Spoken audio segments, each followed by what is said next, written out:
పార్లమెంట్లో హిందువులు హింసావాదులని వ్యాఖ్యానించడం చాలా దురదృష్టకరం. అసలు హిందువు అంటే ఎవరు?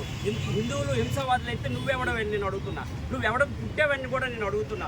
అయితే ఈ హింస ఇప్పుడు పశ్చిమ బెంగాల్లో జరుగుతుంది ఏమిటి? ఎవరు చేస్తున్నారు హింస? అది గుర్తుకు రావట్లేదా?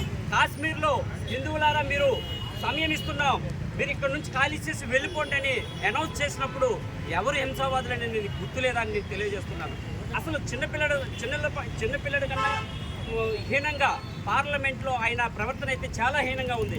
మహిళలకి కన్ను కొట్టడం, వెళ్ళి ప్రధానమంత్రి లాంటి ఒక పెద్ద ఆయన్ని కౌగిలించుకోవడం, చాలా హాస్యాస్పదంగా అయినటువంటి ఆయన ప్రవర్తన చూస్తుంటే చాలా బాధేస్తుంది.